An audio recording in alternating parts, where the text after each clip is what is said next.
Romanos 8, versículo 14, vamos ver algo que está aqui nas Escrituras. Durante estes últimos cultos, nós temos falado sobre Romanos 8, palestrando um pouco sobre isto. Romanos 8, versículo 14.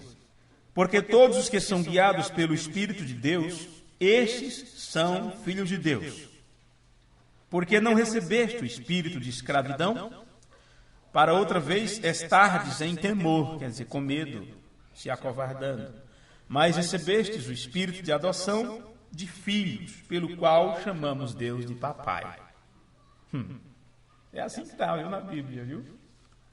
Olha só, eu vou ler de novo. É Romanos 8,14. Romanos 8,14. É a Epístola de Romanos, e está logo depois de Atos, antes de 1 Coríntios. Diz assim, olha: todos aqueles que são guiados pelo Espírito de Deus, estes são filhos de Deus. Porque vocês não têm recebido um espírito que escraviza, que deixa vocês amedrontados, para estardes com medo. Então Deus não está aqui para nos amedrontar. Não é assim como fazemos com nossos filhos. Não temos autoridade sobre eles e dizemos: papai do céu briga, papai do céu briga, papai do céu briga. E o papai do céu se torna um brigão. E o resultado, quando um pai é muito carrasco, os filhos se revoltam contra os pais, não é? Então, se temos um Deus que é um carrasco, e só está com o cajado na mão para dar a cacetada, não é aquele que estende o cetro para dizer aproxima-te, como fez o rei Assuero, quando falou para Esté se aproximar. Não, sempre estamos com medo, porque apresentaram para nós um Deus que não ama, um Deus que apenas está com a estátua de Zeus, não é? Com um raio na mão, pronto para arrebentar a cabeça do camarada. Não foi esse tipo de espírito que foi enviado para nós nesse tempo do fim. Mas recebeste o espírito de adoção. E através deste espírito de adoção, nós podemos chamar Deus de papai. É uma intimidade muito grande. Abba, Pai. Amém? Senhor Deus, no nome de Jesus Cristo, te agradecemos por tua bênção misericordiosa sobre cada um de nós. Só em estarmos juntos, Senhor, numa hora como esta, isto já é uma pregação, já é uma mensagem a ser entregue. Nós nos reunimos, ficamos unidos por um período de tempo, porque sabemos que a única forma, ó Deus, de vencermos é se nos unirmos também com o Senhor. Quando nos unirmos, podemos fazer mais, podemos orar junto, podemos perdoar mais, porque tem mais pessoas a ser perdoadas, podemos amar mais, porque tem mais pessoas a quem dispensarmos o nosso amor. E o amor não é nosso, foi o Senhor quem nos deu, por isso podemos devolvê-lo de forma multiplicada. Ó Deus, ajuda-nos nesta hora e perdoa os nossos pecados. Não há aqui nenhum mais santo que o outro ou melhor que o outro. Estamos na mesma situação, habitamos ainda em corpos de carnes, sujeito a falhas, paixões e defeitos. Mas cremos que o grande Deus, o Espírito Santo, está aqui para nos ajudar a melhorar as nossas vidas. E que a ministração da tua palavra venha de encontro às nossas necessidades. Te pedimos no nome amoroso de Jesus Cristo. Amém. Amém. Podem sentar, irmãos.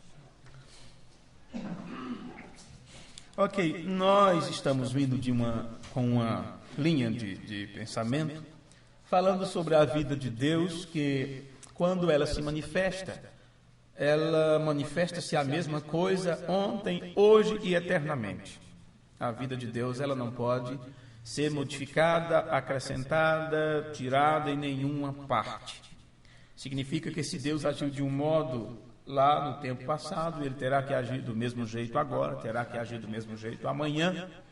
Se um irmão do passado entrou num determinado estágio e clamou a Deus por ajuda, e Deus lhe ajudou e Deus lhe respondeu, se hoje você também entra na mesma fase e pede do mesmo jeito, sobre as mesmas circunstâncias, Deus terá que também te atender do mesmo jeito que ele fez com aquele outro, porque Deus não muda a sua opinião, Deus não muda a sua vontade, Deus não muda o seu parecer, por isto ele é o mesmo ontem, hoje e para sempre.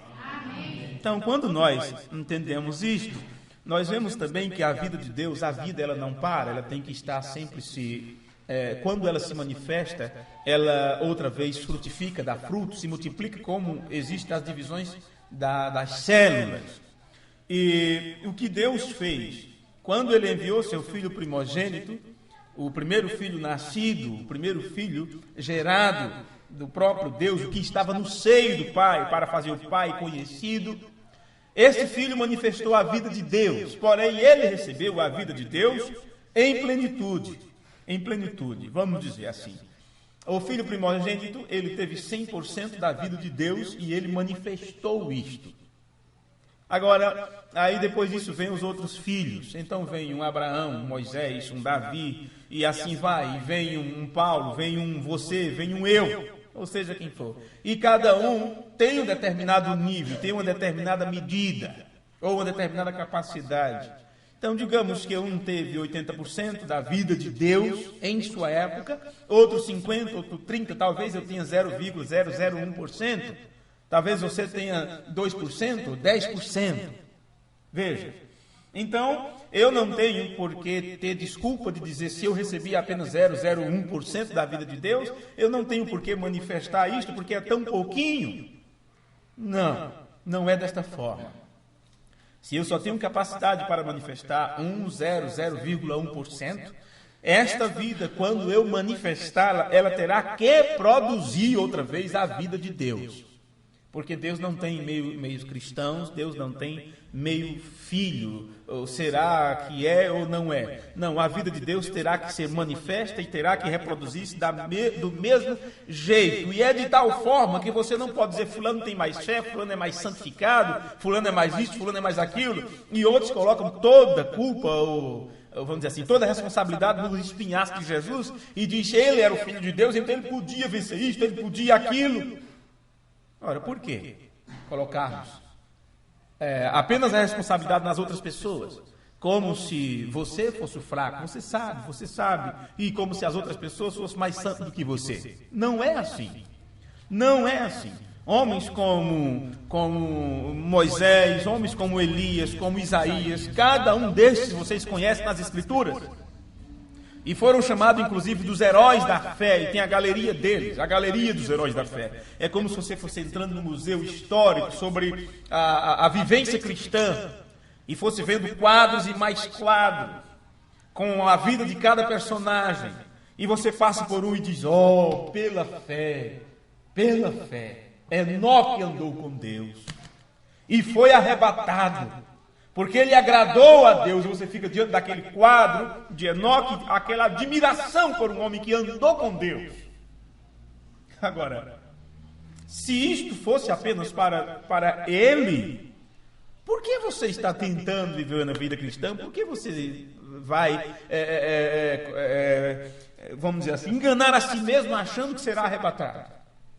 Então, se Enoque andou com Deus e Deus o tomou para si, pois saiba que a mesma coisa terá que acontecer com você. Veja, não adianta você passar diante do quadro de Abraão, nesta galeria dos heróis da fé, mas eu estou pregando algo que eu poderia pregar depois, não é? Está bonito esse tema. E dizer, olha, pela fé Abraão fez isto e aquilo, e ele agradou a Deus. Pois veja o que Paulo escreve sobre Abraão e joga tudo sobre nós também, mostrando que somos filhos de Abraão pela fé e temos que manifestar a mesma fé que Abraão teve. Veja, então não é questão de colocarmos desculpa que somos hoje uns imprestáveis, que não podemos fazer nada e que fulano é santo e aquela coisa. Não, senhores. A mesma vida de Deus que se manifestou através dele, esta mesma vida de Deus terá que se manifestar através de cada um de nós, se em verdade somos também filhos de Deus. Só naqueles que não são filhos é que a vida de Deus não se manifesta. Veja, e assim poderíamos citar um por um. Agora, claro, nessa escritura que nós lemos aqui diz, todos os que são guiados pelo Espírito de Deus. Então nós entendemos que esses filhos de Deus, para poder manifestar a natureza de Deus, eles precisam de uma liderança. E esta liderança tem que ser do próprio Espírito. Agora, a forma de ser liderado pelo Espírito, você tem que aprender a questão de ser líder e ser liderado. Tem aqueles que nascem para serem líderes, tem aqueles que nascem para ir na frente, para desbravar terreno. tem aqueles que vão na frente enfrentando perigo dentro da floresta, aplainando o terreno, cortando árvore, fazendo a estrada, para que depois outros venham com facilidade, apenas o fluo daquilo. Quem vem depois já não passa por buraco, já não passa por catástrofe, já não passa por obstáculo, porque quem foi na frente já demarcou todo o terreno. E muitos morrem nesta aventura inicial, muitos morrem. Muitos adoecem, enfrentam feras, enfrentam coisas venenosas puxa, daria um bom culto se falássemos sobre como o Brasil foi desbravado inicialmente aqui, não é? E assim como também vários outros países. Mas pense nisso na vida cristã. Estes que vêm na frente como líderes, ou como aqueles que virão para demarcar território ou terreno, para que depois você passe por ali, não pense que apenas eles, apesar do respeito que se tem histórico, pelo trabalho que eles fizeram, eu já penso até como a mensagem chegou aqui, como esses grandes homens trabalharam aqui durante tantos anos para a mensagem tomar conta do país inteiro. Mas não pense que apenas eles recebem uma grande homenagem por isto. Porque eles não teriam um ministério, eles não teriam nenhum sentido fazer isto, se depois não tivesse pessoas para seguir suas pisadas, se depois não tivesse pessoas para trilhar a mesma caminhada, não importa se depois tem asfalto por aquele lugar onde eles sofreram tanto, não importa, vê? Mas você percebe que no tempo deles, apesar das dificuldades, eram mais fáceis, inclusive, do que hoje você com tanta facilidade torna-se mais difícil. Tanto é que os homens do passado não tinham o que nós temos, não tinham a Bíblia, não tinham cântico, não tinham o inário que com facilidade, e daqui a pouco dá folha para lá e para cá. Aí já pede outro novo e daqui a pouco já foi. Estas pessoas louvavam a Deus e eles não tinham isto. Eles foi quem escreveu os cânticos em prisão, aprisionados, sofrendo por serem cristãos. Vê? Agora me diga, qual foi mais fácil? Quem teve uma vida mais fácil diante de Deus, ou a forma de servir a Deus de forma mais abrangente? Eles ou nós com tudo nas mãos? Eles não tinham que cantar, então eles se escreviam para louvar. Hoje você não escreve nada. Quem de vocês já escreveu um hino, um corinho? Quem tem um corinho na cabeça para fazer um verso e louvar o Senhor? Ora, você nem consegue decorar os que tem aqui. Veja quantos hinos vocês cantam sem olhar para o inário. Preste atenção. Veja. Claro, se estamos liderando os cânticos, nós temos que ter para não esquecer. Mas se eu não estou liderando os cânticos, eu não preciso do inário. Porque quando o líder de cântico fala a primeira palavra, eu já sei o resto. Já lembro o resto. É treino, é treinamento de mente. Faça isto para você ver que dá certo, viu? Dá certo. Ok. Agora, se você vem depois e parece que você não faz nada, comparando com o que eles fizeram, parece que é assim, você não pode pensar desta forma. Se eles obtiveram 40% da vida de Deus e manifestaram a natureza de Deus em seu tempo, hoje você recebe 2%, pois bem, esses 2% terá que manifestar a mesma vida, porque a vida de Deus não muda. Se Deus só me deu capacidade de 1% ou de 0,1%, pois quando isto chega a mim e o interruptor é ligado e eu reconheço que eu sou um filho de Deus, eu terei que dar luz que está vindo pela energia. Não importa se é apenas de 2 watts ou de 5 watts, não importa. E você brilha com mais intensidade, 100 watts, mas eu terei que estar produzindo luz. E se a lâmpada de 100 watts faltar, se apagar, queimar, a minha luz ali de 5 watts, você vai perceber que ela clareia o ambiente. E você até acostuma com aquela luz, porque antigamente você lia na luz do candeeiro. À noite falta energia, aqui está. Quantos watts tem essa coisinha? Fraquinha. Se ligar agora você nem percebe. Mas faltar luz, não é? E tiver tudo ok, nem sei como é que chama, o fusível, não sei o que dela lá, né? Mas se tiver tudo ok, faltou energia, ela tem a reserva de energia acumulada e ela vai dar aquela luz fraquinha no início, mas daqui a pouco você acostuma com aquela claridade. E as trevas Veja, a escuridão já não será um atrapalho para você enxergar as coisas. O que significa isto? Estamos em falta daquelas lâmpadas de tantos watts de potência, como Paulo, como Irineu, como Martim, Columbo, Lutero, Wesley, William Branham. Que tipo de lâmpada somos? Que tipo de watt temos em nós? Qual é a potência nossa? Pois bem, é essa pequena potência que tem que brilhar.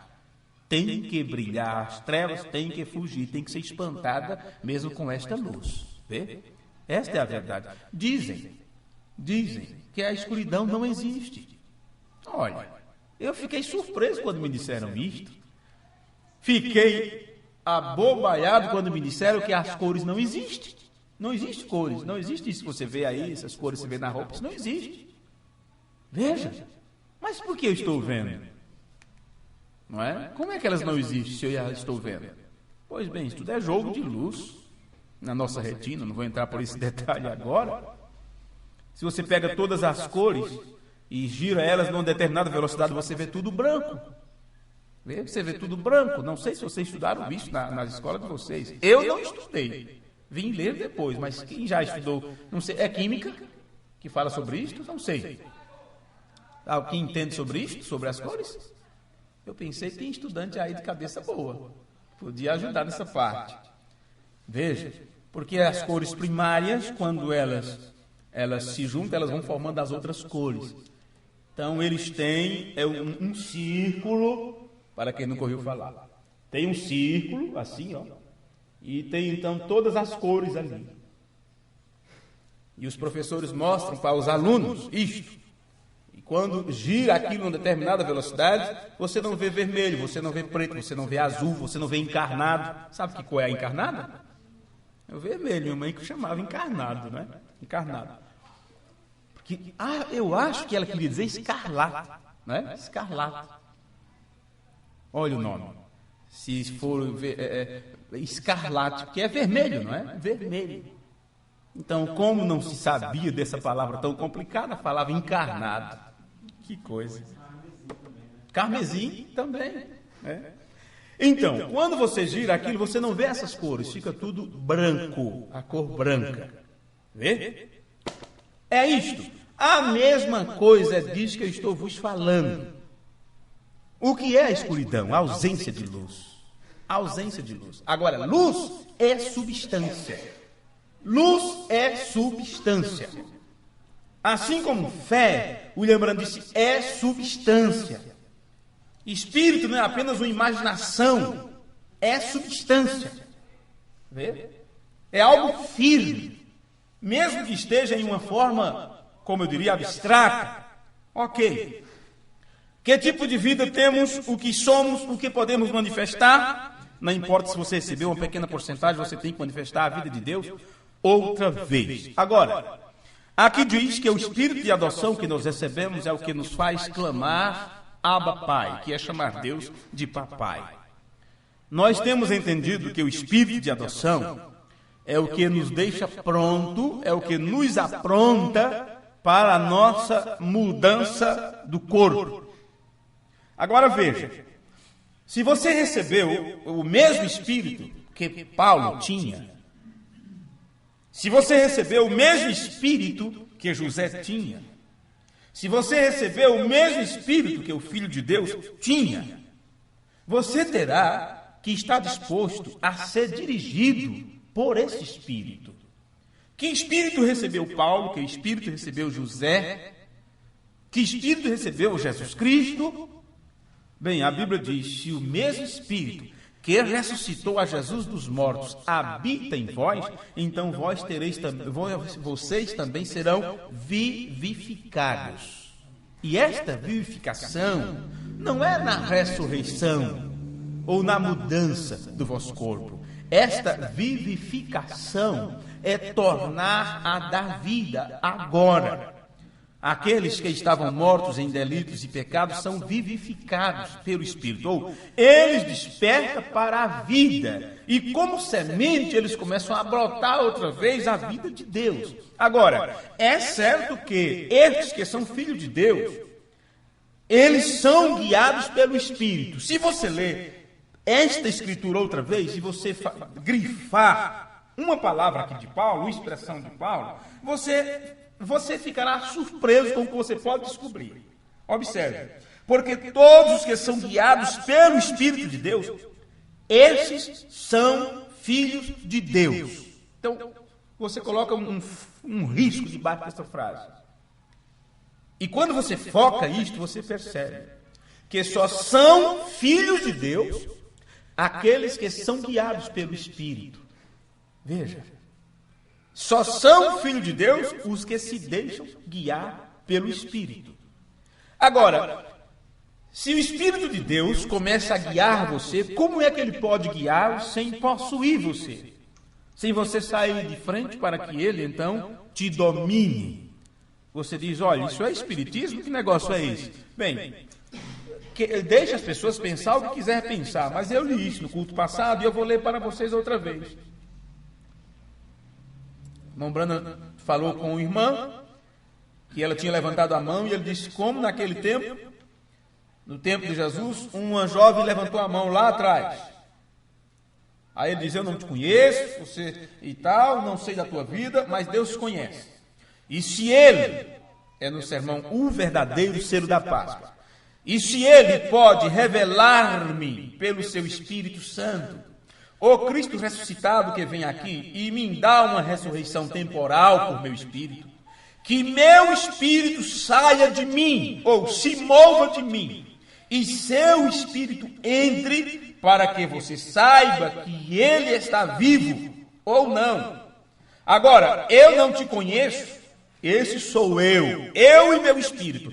Não conhecemos a você, mas ele a conhece. Mas ele quer tomar emprestado meu corpo para provar que ele é o Cristo ressuscitado. E eu estou muito feliz por emprestar meu corpo a ele, entregar tudo para ele, para que ele tome todo o proveito disso. Oh, isso foi o que o irmão Branham disse. Que meu espírito saia, para que o Espírito de Deus possa tomar proveito deste vaso e usar da forma que lhe agrada. Aí vem a ideia.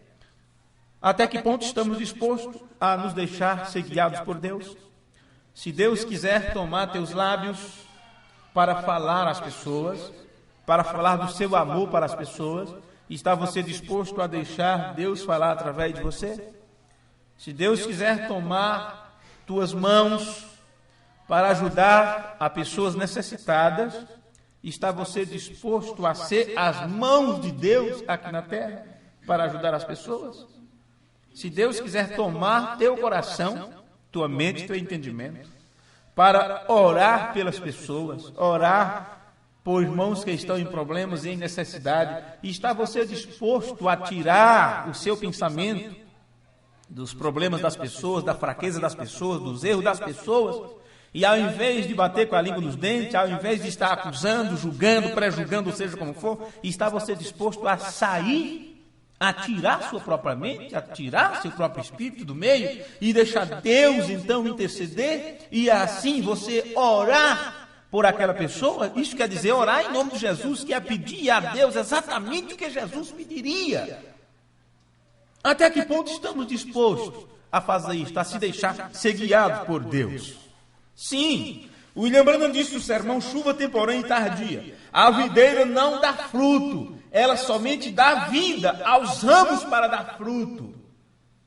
Ok, a vida da videira, que ela pega das raízes ali e tal, os nutrientes, e sobe, mas ela não dá fruto. Ela pega tudo aquilo, aquilo leva para os ramos, e os frutos vai sair na ponta lá dos ramos. Você poderá dizer, mas a jaca é no caule, a jabuticaba. Esqueça isto. Apenas foque nas palavras de Jesus. Porque às vezes as pessoas encontram tudo para dar sua desculpa.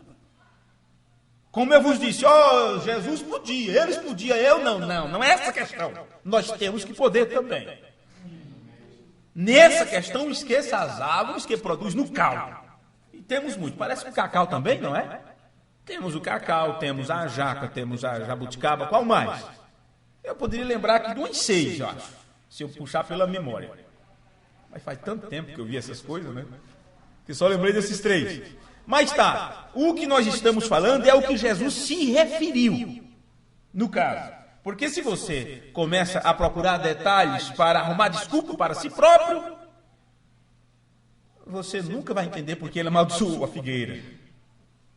Veja, aquilo ali ficou no meu coração e nunca mais sai. Por que Jesus amaldiçoou aquela figueira? Ele estava com fome, viu lá, estou com fome, vamos ver se tem alguma coisa ali. Porém, não era tempo de fruto. E a Bíblia diz, ele chegando, não encontrando nada para comer, amaldiçoou e disse, nunca mais produza fruto, tu produzirás fruto. E ela secou-se completamente. O que aconteceu ali? Não era tempo dela ter figos, porém era tempo dela mostrar a evidência que na próxima estação, que era no verão, e aquilo era primavera, tinha que estar ali a evidência, tinha uns brotinhos ali, eu vou chamar brotos, o nome é outro, mas eu não recordo agora. Tinha que ter ali os brotos, e aqueles brotos diziam, é como maturi, pronto, é como maturi. Vocês que conhecem castanha e caju, não estou falando da dupla de emboladores. Porque senão as pessoas já levam para o outro lado. Eu gosto de ser bem, eu me explico demais, a verdade é essa. E o meu cuidado é para não me perder nas minhas próprias explicações. Mas quem conhece o maturi, que é antes de passar por aquela fase se tornar o caju com a castanha, sabe do que eu estou falando. Então, quando Jesus foi naquela árvore, ele tinha que encontrar ali um determinado broto, e aqueles brotos eram uma espécie de umas bolotas que tem. Dizia o seguinte, isto aqui, na próxima temporada, quer dizer, na estação seguinte, quem sabe 2 meses depois, não sei, isso aqui vai virar figos. Veja, aquela era a evidência. E aquelas bolotas ali, ou brotos, era comestível. As pessoas que passavam com fome, os viajantes, eles sabiam que faltou comida no seu alforje, a gente chamava bisaque, né? Faltou comida no bisaque, aquele negócio que carrega de lado. Eu disse São Silvestre que andava com um bisaque muito grande, né? São Silvestre, sabe como a gente chamava? São Silvestre. Mas vê que dificuldade, gente. São Silvestre. São Silvestre. Ok, andava com um bisacão grande, distribuindo coisa para os pobres, ou pedindo, não sei se era distribuindo ou pedindo esmola, não sei, não lembro agora, só lembro da imagem dele. Ok, mas acabou a comida, então eles iam direto na figueira naquele período. Não era tempo de figo, mas eles iam ali, pegavam aquilo, saía comendo, e eles conseguiam chegar até a próxima estalagem, a próxima pousada, onde poderiam obter alimento. E foi isso que Jesus procurou ali. Foi isso que Jesus procurou. Como ele não encontrou, ele sabia que no próximo verão ela não teria frutos. E por que ela não teria fruto? Porque ela não tinha vida para produzir. Ela já tinha sido amaldiçoada desde os céus para não produzir. E por isso Jesus pôde pronunciar a sentença. Este é o segredo, este é o mistério, vamos dizer assim, revelado, não é? Da questão da figueira. Então, observe. Se você leva isso para as Escrituras, o que diz a Bíblia? Filhinhos, agora somos filhos de Deus. Veja. Mas, ainda não somos o que havemos de ser. Ou, ainda não manifestamos o que nós devemos ser. Mas isso nos impede de ser filhos? Não. Estamos em processo. Veja, estamos em processo. Porém, mesmo sem ter se manifestado completamente o que você deve ser, mas tem que haver desde já a evidência do que você vai se tornar. É como diz os antigos. Meu pai sempre dizia isso, que ele aprendeu nem sei com quem. Que o espinho, quando tem de furar, desde pequeno, traz a ponta. Quem tem de ser cavaleiro, até nas pedras se monta. É assim. Começa com um cavalinho de pau, né? Daqui a pouco, sobe em cima de uma pedra, começa a imitar que é um cavaleiro e tal, e tal, e tal. O que você acha que vai se tornar quando crescer? Por que é que todo homem Quando chega uma certa idade, é aquela correria para tirar a carta do motorista, para dirigir o carro. É porque ele brinca desde pequeno. Bons motoristas na areia, faz estrada de areia e fica o carrinho para lá e para cá. Menino. Mas quando chegar a ser homem, vai ter que aprender responsabilidade, ser responsável para cuidar de sua vida, da vida dos outros, para poder colocar em prática seu sonho de infância. Mas a evidência já está ali. Qual é a evidência? O que você acha de uma garota? O que você acha de uma menina que não gosta de boneca, que nunca brincou de boneca, nunca quis brincar de boneca? Não aprendeu a ter cuidado de uma boneca, não aprendeu a cuidar de um animalzinho. Ela vai crescendo e não cuida do irmão menor, e daqui a pouco você acha que ela vai ser uma boa mãe? Vai querer segurar um bebezinho nos braços? Não, senhores. A evidência já tem que estar ali. Tem que haver evidência em nós que ali tem a vida de Deus e que no tempo próprio, na estação própria, aquilo vai ter que produzir. E quando chega o tempo de produzir aquela vida, isso mostra a evidência do Espírito Santo ali. A evidência da vida de Deus naquela pessoa.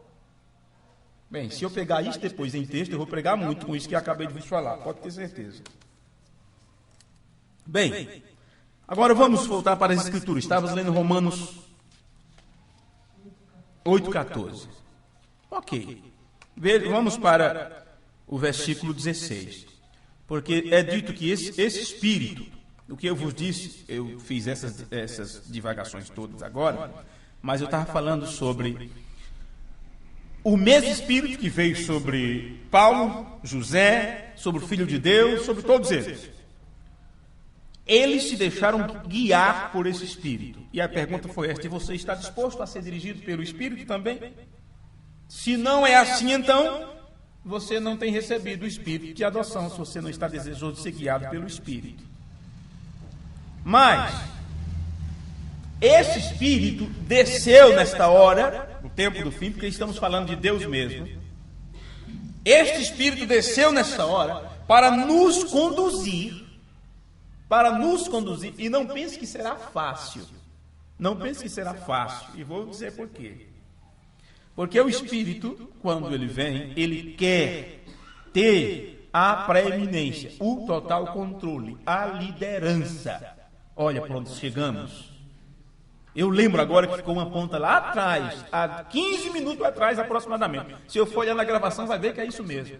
Onde eu falei sobre lideranças e liderados. Estão lembrados disso? Liderança e liderado. Como você pode ser liderado se não aceita o líder, se não aceita a liderança? Você tem que aprender a ser liderado.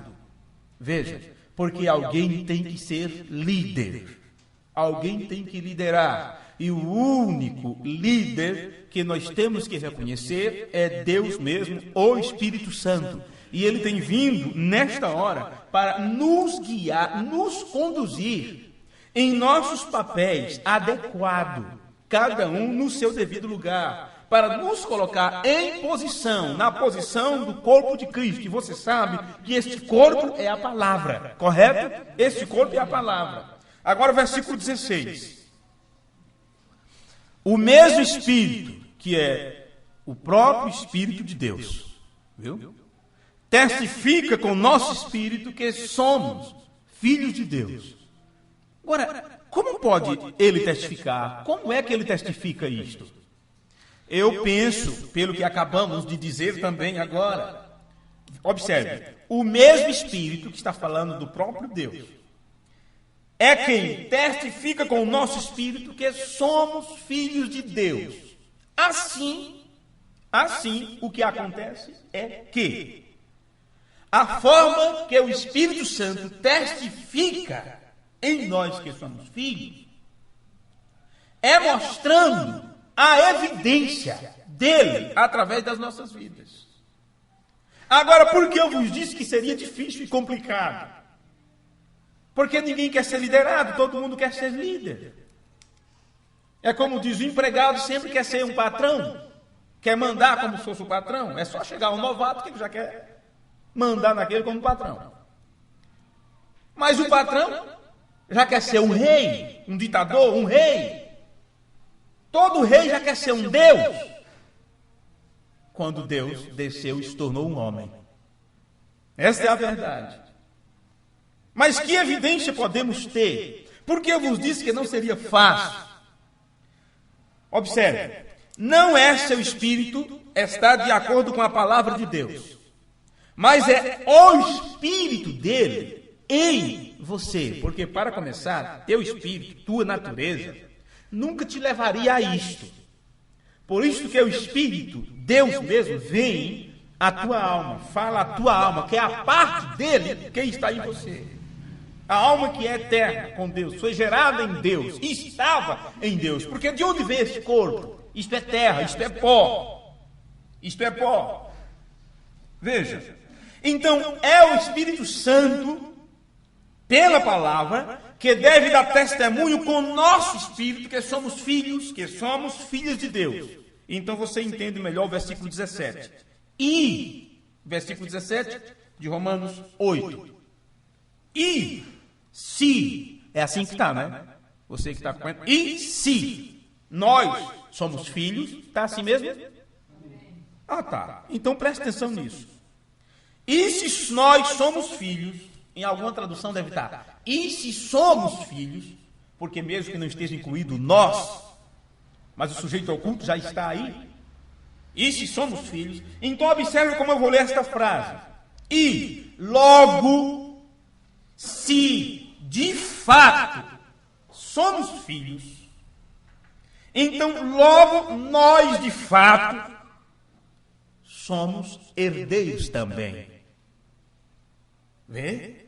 Herdeiros de Deus e co-herdeiros de Cristo, se é certo que com ele padecemos, para que também com ele sejamos glorificados. Agora, como foi que Cristo, este com o qual nós somos co-herdeiros, como foi que ele padeceu? Ele padeceu primeiro entregando-se, doando-se, deixando ser liderado. Pai, se possível, eu queria muito viver diferente disso, eu não queria passar por esse sofrimento. Eu até vejo as outras pessoas que parecem que são até felizes, né? Tem seu trabalho, tem sua vida, sua família, e eu, como peregrino pelo meio do mundo, subo o morro e desço o morro, tem pessoas querendo me apedrejar, vão atrás de comer uma coisa numa árvore, não tem, entro no milharal dos outros, no trigo dos outros, e vou pegar espiga de milho para sair roendo sabugo. É este tipo de vida que eu quero? E depois ser cuspido? Receber urina na cara? Não. Você acha que será a vontade de Jesus Cristo? Ele mostrou que não. Mas o que é que ele fez? Ele se deixou guiar, se deixou liderar. Mas faça-se a tua vontade, não a minha. Então foi assim que ele padeceu, por se entregar, por não dar valor à sua própria vida. E ele disse, se você der valor à sua própria vida, você vai perdê-la. Quem tentar ganhar a sua vida, quem tentar salvar a sua vida aqui neste mundo, ou viver este mundo, vai perder. Vai perder. Mas quem entregar a sua vida, salvá-la-á. Veja, então para poder você perder neste mundo, que não seria perder, mas falando de forma bem humana, é como se perdêssemos tudo que o mundo tem para oferecer. E temos que perder tudo que gostamos, tudo que nos atrai. Aos poucos, na medida do possível ou do impossível, nós temos que perder nossos gostos, temos que perder nossas ideias, temos que perder nossos desejos. Se ainda não conseguimos vencer um ou outro, mas veja que você já conseguiu vencer, faça a somatória, veja os que ainda te atingem, os que ainda te atrapalham e procure vencê-los. Porque chegará um estágio, chegará um momento que você terá que ser totalmente vencedor em Cristo Jesus. Tem que chegar a esta fase. Não sei se hoje, não sei se amanhã, não sei se na hora da morte, não sei se uns momentos antes, mas cada filho de Deus terá que chegar a um processo de total entrega. Não sei quando. Não importa você dizer, mas eu sou crente e tal. É a mesma coisa do casamento. É a mesma coisa do casamento. Não é porque o casal está aí há 50 anos junto que o casamento está firme, não.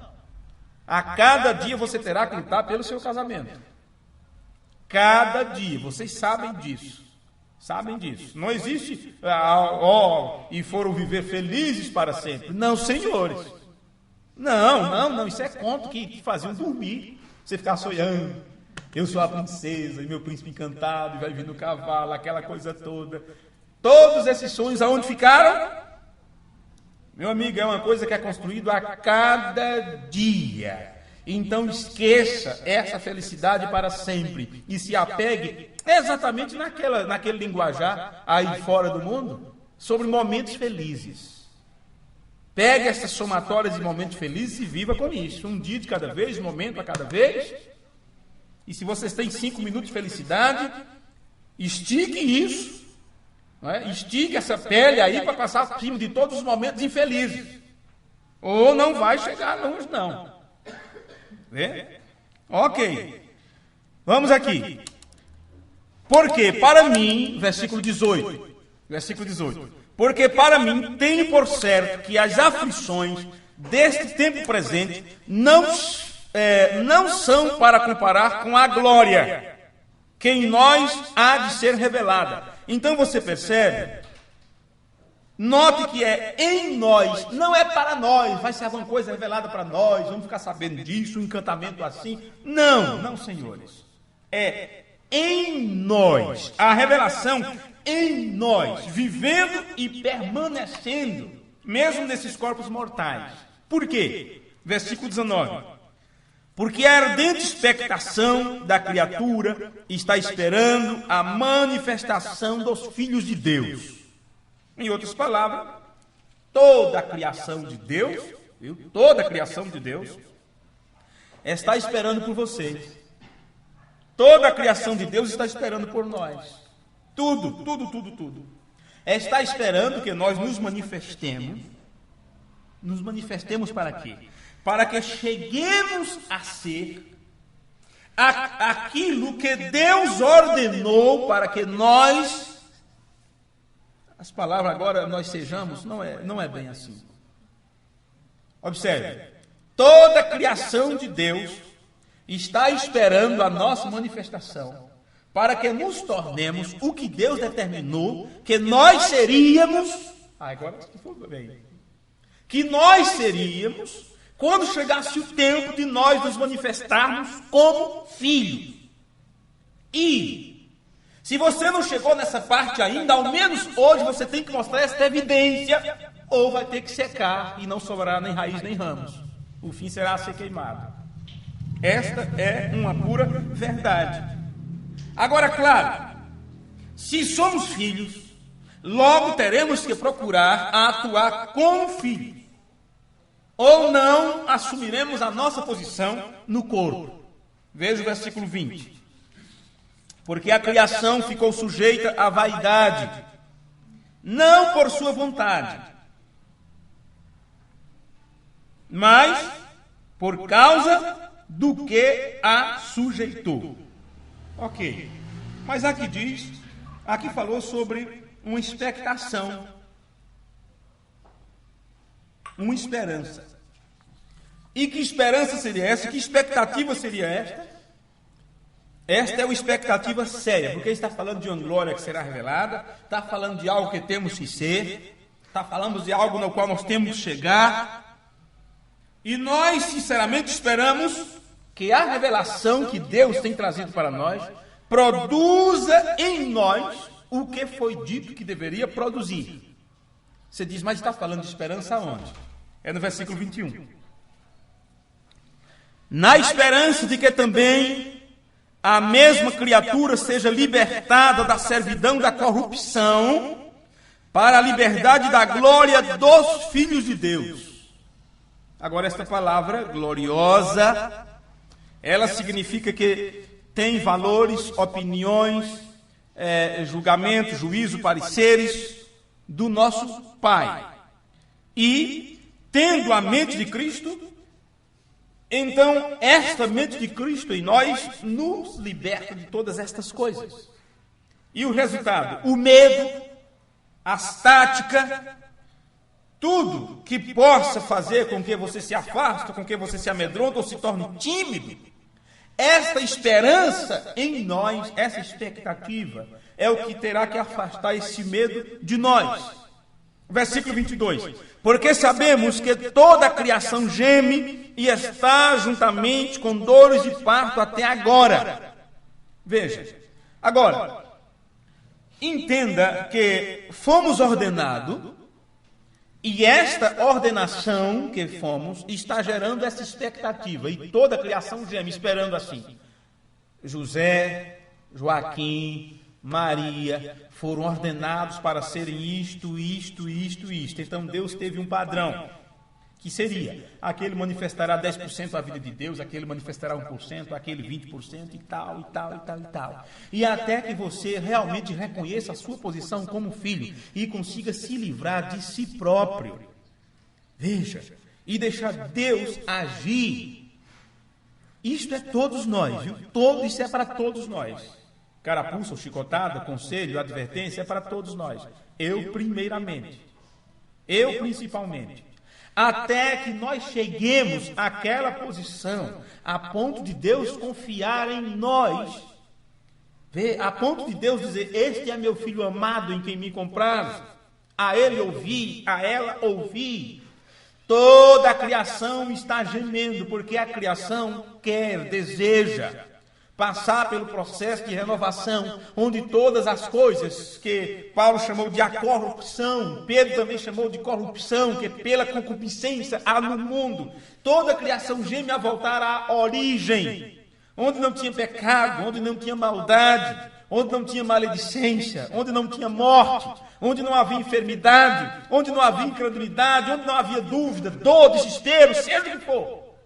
Toda a criação, o universo inteiro está gemendo, esperando este momento. Porém, tudo depende de nós alcançarmos, chegarmos à estatura completa de um varão perfeito, ou seja, sermos semelhantes ao padrão que Deus apresentou diante de nós, seu Filho primogênito, Senhor Jesus Cristo. Compreenderam? Então, senão vão ter que repetir a lição. Não vão ter que repetir a lição. Agora, para concluir isto, apenas ouça, que eu vou apenas ler agora as Escrituras para vocês. Eu vou rapidamente aqui para Romanos 7,15, para que você entenda a sua própria situação, para que você entenda a minha situação, para que eu entenda a situação de vocês, para que saibamos como estamos, qual é a nossa situação hoje. Eu apenas vou ler Romanos 7,15 e depois continuar o versículo 28 de Romanos 8. E assim vamos concluir esta parte. Viu? Primeiro Romanos 7,15. Porque o que faço não o aprovo. Ou você aprova tudo que você faz, ou você está contente com todos os seus erros. Ou será que estamos contentes com todos os nossos desacertos? Ou será que estamos satisfeitos com a nossa oração curta, salteada, esparsa, parca? Nem sei se é essa palavra, onde eu ouvi essa palavra, parca? Se não me falha a memória, parece que vem daquela coisa bem espaçosa, um pouquinho aqui, outro pouquinho ali. Ou será que estamos satisfeitos com a nossa situação espiritual? Ou estamos acomodados achando que tudo está bem, que estamos fazendo o que Deus quer que nós façamos, já está tudo ok, e que assim mesmo vamos para o céu. Será que estamos satisfeitos com isso? Veja o seu deitar e o seu levantar, desde que você deita até quando você levanta. Estou falando com vocês que têm uma vida normal, que dorme na hora certa, acorda na hora certa. E se assim é, vocês têm menos problemas do que eu. Porque enquanto vocês estão dormindo, estão pecando menos. Porque não estão pensando. E se eu só durmo 2 ou 3 horas por dia, ou 3 ou 4 horas, quer dizer que eu tenho mais chance de pecar mais do que vocês. Muito mais. Disse William Branham, eu peco milhões de vezes por dia, por atos, palavras e pensamentos, para que você entenda a situação miserável na qual nós encontramos. Porque estamos aprisionados ainda em um corpo de carne com 5 sentidos. E você é movido por esses 5 sentidos, e a nossa luta é vencermos esse sentido. E como é complicado vencer esse sentido? Então observe. Porque o que faço não o aprovo. Pois o que quero, isso não faço. Mas o que aborreço, porque eu sei que é errado. É isto que chego a fazer. Bem, vocês que estão acompanhando a leitura, veja que eu estou deixando as palavras mais fáceis para aqueles que não leem, aqueles que não conseguem acompanhar, as crianças e tudo mais. Então, você que está lendo aí, lê do jeito que está e deixa eu ler do jeito que eu estiver lendo aqui. Veja, porque o que eu faço, eu não aprovo, porque eu sei que é errado isso que eu faço. Pois o que quero, porque eu sei que é o correto ser feito, isso eu não faço. Mas o que eu aborreço, a minha alma abomina, é isso que eu termino fazendo. E se faço o que eu não quero, consinto com a lei, que é boa, de maneira que agora já não sou eu que faço isto, mas o pecado que habita em mim. Porque eu sei que em mim, isso quer dizer, na minha carne, vê? Porque é o que ele diz, isto é, na minha carne, não habita bem algum. Aí que está, como as pessoas só olham para a carne, aí depois começa como é que diz, meu Deus do céu, como é a palavra? Se escandalizar. Oh, mas eu pensei que fulano era um santo, eu pensei que ciclano era uma santa. Ih, fez isso, disse isto, misericórdia. É aquela santidade fajuta, falsa, fabricada. Misericórdia. Como se também não fizesse, como também se não pecasse, como também não pensasse, como se também não odiasse, como se também não desejasse mal. Vamos ser realistas. Ou somos realistas, ou não admitiremos que somos um fracasso e que temos que melhorar. A verdade é essa. Sem precisar entrar em detalhes, nem com nós mesmos, porque teremos medo se entrarmos em nossos próprios detalhes. Observe. Na minha carne não habita bem algum, e com efeito, o querer está em mim. Eu desejo ser uma boa pessoa, eu desejo ser melhor, eu desejo ser um vencedor, eu desejo ter a melhor vida, eu desejo viver uma vida cristã sem nenhum defeito. Paulo disse, o desejo, o querer está em mim. Mas não consigo realizar o bem. Porque não faço o bem que quero, mas o mal que não quero, esse termino fazendo. E por outro lado, o mal que eu não quero pensar neles, é o que eu termino fazendo, é o que eu termino cometendo. Ora, versículo 20. Se eu faço o que não quero, já o não faço eu, mas o pecado que habita em mim. Então você admite que está num estado miserável, um estado pecaminoso. Mas estamos tratando de quem aqui? Não estamos tratando do povo lá do mundo, não. Estamos tratando daqueles que estão na graça, que foram acolhidos pelo sangue. Mas aonde você está? Seu corpo não foi redimido ainda não, menino. Seu corpo ainda não foi redimido. Não adianta você dizer, não preciso lutar mais. Não, senhores, a luta continua. Seu corpo ainda não foi redimido. Vê? O pecado que habita em mim, versículo 21. Acho então esta lei em mim, que quando quero fazer o bem, o mal está comigo. Porque segundo o homem interior é o centro, a torre de controle, aonde o Espírito de Deus acende a centelha da vida, que é quando o Espírito Santo vem, encontra a brecha que de alguma forma você deixou, aquela brecha deixou passar, e você ouviu a palavra, e aquilo vai direto na tua alma, e você descobre, Deus me ama, eu não sou um qualquer, não sou uma qualquer, não sou como os demais que não têm esperança, que diz que morreu, acabou. Algo acende dentro de você. É assim que começa a experiência cristã. É assim que inicia. Às vezes você ouviu uma palavra, um conselho, uma música, um hino, ali uma palavra, ou leu algo, ou ouviu qualquer frase, e aquilo vai direto na tua alma. É como se Deus fizesse assim, ó, riscado fósforo. E você sabe que tem uma velocidade, né, para riscar o fósforo, não tem? Não é pegar aí, você fizer isso, vai gastar a pólvora do palito e vai arranhar a caixa, só isso. Tem a velocidade. É assim. Não é muito rápido, senão Apague, não, é muito lento. Então Deus sabe, chega o momento certo que Deus atinge tua alma. E quando há este atingir de alma, porque já tinha uma alma ali que estava clamando, porque tinha uma resposta para aquele clamor, então é acesa naquela alma a centelha de vida. Agora, claro, que durante todo o tempo da tua vida, o teu corpo vai trabalhar contra isto. Vê? Teu sentido vai trabalhar contra esta centelha de vida que foi acesa, quando você ouviu a palavra em algum momento, em algum lugar. E os 5 sentidos vão trabalhar para sufocar aquilo. Aí Jesus disse, opa, você não pode acender uma lamparina e colocar ela debaixo da cama. Estou falando bem um linguajar bem popular. Não, você pendura ela no lugar como a candeia de pai velho. A gente chamava o meu avô de pai velho e mãe velha. Porque nós éramos tudo pequenos e ele já de idade, né? Pai velho. A candeia de pai velho. Mas aquilo fica na memória. Era uma lâmpada, essa lâmpada normal. Cadê, mano? Cadê a lâmpada? Cadê aquelas lâmpadas que tu consegue acender aí? Essa aí. E ele até controla, que eu nem sei como ele conseguiu essa peça. Aqui ela acende forte, fica fraquinha. Olha lá. Vai mais forte. Isso dá uma lição, viu? E tanto.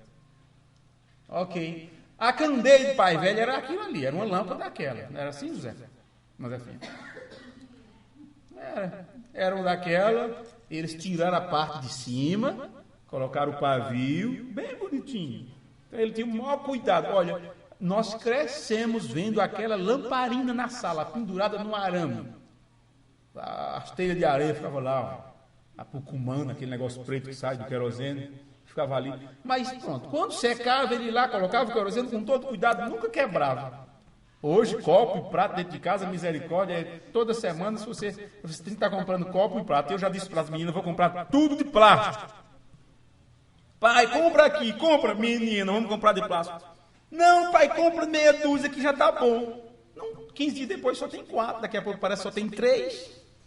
Vou comprar de plástico. Pois a candeia de pai velho, nós crescemos vendo aquela coisinha lá pendurada. E ele tinha o maior cuidado naquilo. Veja, mas onde ele deixava? Bem no centro da sala. Não era acender e colocar debaixo da cama, não. Agora, a centelha de vida que Deus acende em você é desta forma. Os teus sentidos vão trabalhar todo momento para acobertar aquilo, para não deixar brilhar. Vê? Mas vai chegar um momento que você não vai conseguir manter aquilo escondido por muito tempo e você vai ter que deixar esta chama ser vivificada cada vez mais a ponto de você tornar um luzeiro, onde Paulo chamou de cartas lidas por todo homem, por cada homem. Você há de atender, você há de entender que tudo isso que eu estou falando de coisas tão naturais, você vai encontrar isso tudo dentro das Escrituras, correto? Ok, fique de pé, senão eu não termino. E aí vocês de pé... Aí eu sei que a coisa está passando do tempo. Ok. Acha então esta lei em mim, que quando quero fazer o bem, o mal está comigo, porque segundo o homem interior, tenho prazer na lei de Deus. Mas vejo nos meus membros outra lei, quer dizer, vejo no meu corpo outra lei, que batalha contra a lei do meu entendimento, e me prende debaixo da lei do pecado que está nos meus membros. Miserável homem que sou! Quem me livrará do corpo desta morte? Dou graças a Deus por Jesus Cristo, nosso Senhor. Assim que eu penso com o entendimento, sirvo a lei de Deus, mas com a carne a lei do pecado. Ok. Eu vou só esse versículo agora, de Romanos 8, 28, como eu disse. E sabemos que todas as coisas contribui juntamente para o bem daqueles que amam a Deus, daqueles que são chamados segundo o seu propósito, porque os que dantes conheceu, e esses que Deus conheceu antes, também os predestinou. Nem parece esses que vivem em estado miserável, não é? Reclamando, dizendo, quem sou eu, miserável que sou, como estava dizendo Paulo. Mas veja, também os predestinou para serem conforme a imagem de seu Filho. Não é pessoas super-homens, santarrões, que nunca fizeram nada de errado. São estes que você acabou de ler agora em Romanos 7. Estes mesmos foram predestinados, eles têm que chegar nesta fase, a serem conformes à imagem de seu Filho, a fim de que ele seja o primogênito entre muitos irmãos. E aos que predestinou, a esses também chamou. E aos que chamou, a esses também justificou. E aos que justificou, a esses também glorificou. Que diremos, pois, a estas coisas? Se Deus é por nós, quem será contra nós? Aquele que nem mesmo a seu próprio Filho poupou, antes o entregou por nós, como não dará também com ele todas as coisas? Quem tentará acusação contra os escolhidos de Deus? Porque todo mundo pode acusar. Todo mundo poderá te acusar. Cada um de nós se colocar em fila e dizer, olha, quem merece ali ser apedrejado? Todos nós, viu? Merecemos ser apedrejados. O caso é que não há ninguém merecedor de atirar a primeira pedra. Esta é a realidade. Não tem ninguém merecedor de atirar a primeira pedra.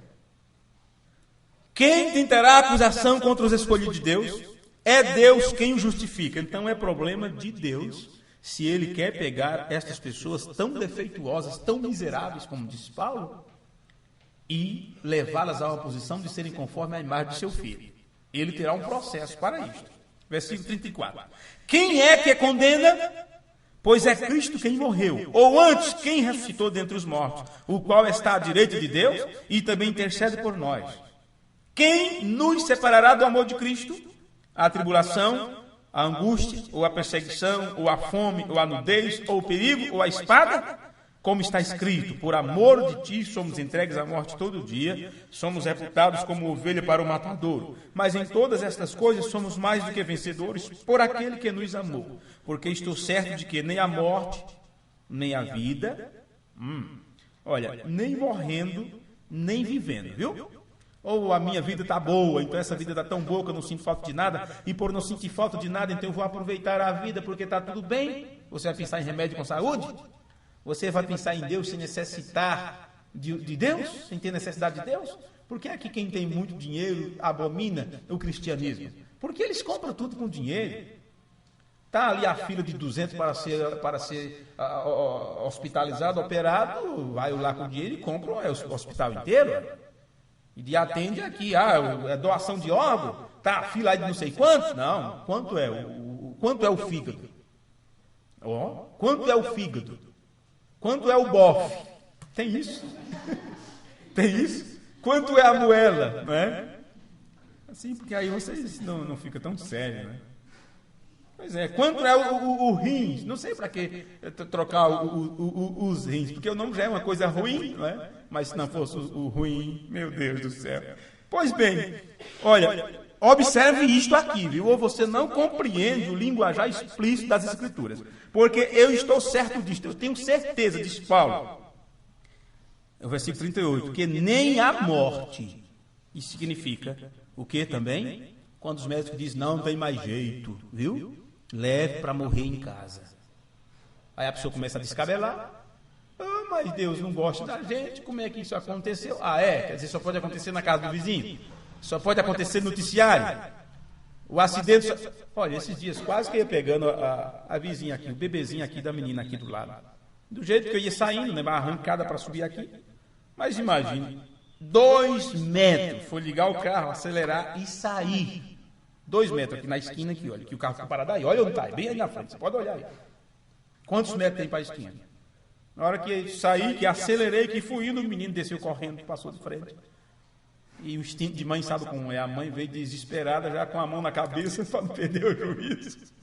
E outra para segurar o menino com toda gritaria. Mas, claro, a gente que dirige, temos que sempre estar olhando isso, qualquer resto você já está com o pé. Ali não representou nenhum perigo, na verdade. Mas eu fiquei imaginando como estava o coração da mamãe. Vê? Mas me diga uma coisa, você acha que isso acontece com os outros? Não, senhores. Não, mas eu estou vos dizendo isso para quando acontecer, você se lembre das palavras de Paulo. Ele disse, eu tenho certeza que nem a morte, nem a vida, nem anjos, nem os principados, nem as potestades, não importa que demônio seja, nem o presente, nem o porvir, nem a altura, nem a profundidade, nem alguma outra coisa, nada poderá te separar do amor de Deus que está em Cristo Jesus, nosso Senhor. Então, isso encerra a questão. fraqueza da carne, desejo da carne, seja o que for, por estarmos nesse corpo de carne, nós não temos desculpa. Precisamos procurar sempre melhorar para podermos atingir aquela imagem que temos que atingir. Amém? Irmão Denis, ore aí. Maravilhoso Deus, Pai Todo-Poderoso, te agradecemos, Senhor, por essa oportunidade, Senhor, Amém. de recebermos este alimento, Pai. Glória a Deus. Um alimento sólido, Deus, que nos dá força, Pai, para caminhar, Senhor, pelas dificuldades. Amém. Nos ajude, ó Deus, que possamos enfrentar, Pai. Amém. Te agradecemos pela vida, ó Deus. Te agradecemos, ó Pai, eu te agradeço por cada irmão, Deus. Amém, meu Estou Deus. aqui presente, Senhor. Aleluia. Senhor pastor, Louvado Deus, seja o Senhor, meu que o Deus. Senhor continue ajudando essa viagem, atendendo a cada um que estão precisando desse alimento, Pai. Amém, Jesus. Queremos que irá atender a cada um dos seus filhos, ó Deus, e nos ajuda, Pai. Estamos indo para a segunda parte, que é o Deus da Santa Ceia. Deus, sabemos que isso não é uma obrigação, que vem de Ti, ó Pai. Amém, meu Deus. Sabemos que é da Tua palavra, Senhor. Amém. Ajuda-nos, ó Pai. Perdoa nossos pecados, nossas falhas. O homem é falho, ó Deus.